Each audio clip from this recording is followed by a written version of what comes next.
Hi friends, welcome back to my YouTube channel. అందరూ ఎలా ఉన్నారు? నేనైతే బాగున్నాను. లాంగ్ వీడియో పెట్టి చాలా రోజులు అయిపోయింది కదా. లాస్ట్ అయితే మెహందీ వీడియో పెట్టాను. ఇదైతే కుక్కర్లో బిర్యానీ సింపుల్గా ఎలా చేయాలో చూపిస్తాను, చూసేయండి. ఫస్ట్ అయితే కుక్కర్ గ్యాస్ పైన పెట్టి, గ్యాస్ స్టవ్ మీద పెట్టి వెలిగించుకొని అందులో అయితే కొద్దిగా ఆయిల్, ఇంకొంచెం గీ వేసుకుంటాము. తర్వాత అందులోకి బిర్యానీ దినుసులు, చెక్క, ఫ్లవర్, లవంగం, ఇంకా బిర్యానీ ఆకు ఇవన్నీ వేసుకొని కొద్దిగా వేయించాక తర్వాత మనం సన్నగా తరుగుని పక్కన పెట్టుకున్న ఉల్లిపాయలు అయితే వేసుకుంటాం. మన ఇష్టం, సైజు మనకు నచ్చినట్టు మనం వేసుకోవచ్చు. తర్వాత పచ్చిమిరపకాయలు వేసుకుంటాం. పచ్చిమిరపకాయలు అనేది బిర్యానీకి మొత్తానికి సరిపడట్టు వేసుకోవాలన్నమాట. మళ్ళీ దీనిలోకి మనం కారం అనేది వేసుకోం కదా, సో పచ్చిమిరపకాయల మీదే బేస్ అయి ఉంటుంది కారం అన్నమాట. ఇంకా తర్వాత అల్లం వెల్లుల్లి పేస్ట్, ఇంకా కరివేపాకు వేసుకొని అలా కలుపుకుంటాం. అల్లం వెల్లుల్లి పేస్ట్ అన్నమాట పచ్చివాసన పోవాలి, అప్పుడే టేస్ట్ అనేది బాగుంటుంది. ఇలా కొద్దిగా కలుపుతూ ఉండాలి. ఇవి బాగా వేగాక వీటిని 2 to 3 minutes అన్నమాట వేగనివ్వాలి, కొంచెం బ్రౌన్ అయ్యే వరకు ఉల్లిపాయలు. అప్పుడు బిర్యానీకి మంచి టేస్ట్ అనేది వస్తుంది అన్నమాట. ఇవి కిందకి అంటుకోకుండా, అల్లం వెల్లుల్లి పేస్ట్ కిందన మాడిపోకుండా అంటుకోకుండా కొంచెం కొంచెం కలుపుతూ ఉండాలన్నమాట. ఇలా కలుపుకున్నాక మనమైతే ముందుగా కట్ చేసి పెట్టుకున్న బంగాళదుంపలు పెద్ద పెద్ద సైజులో కోసుకుంటేనే బాగుంటుంది.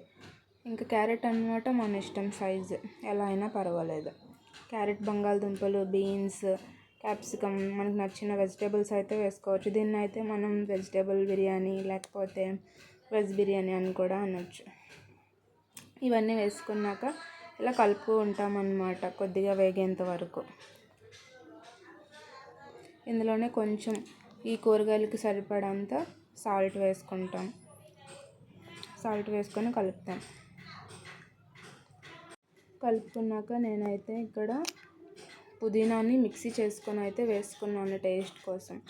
దీన్ని పుదీనా రైస్ అని కూడా అనొచ్చు, కానీ పుదీనాని మనం ఇలాగా మిక్సీ చేసి వేసుకొని కుక్కర్లో వండితే అన్నమాట పుదీనా ఫ్లేవర్ అన్నమాట ఎక్కువ ఎన్హాన్స్ అవ్వదు, కొంచెం కొంచెమే తెలుస్తుంది. నార్మల్ బిర్యానీ ఎలా ఉంటుందో ఇలా పుదీనా మిక్సీ చేసి వేసిన బిర్యానీ కూడా అట్లాగే ఉంటుంది, కొంచెం ఫ్లేవర్ అనేది మారుతుంది.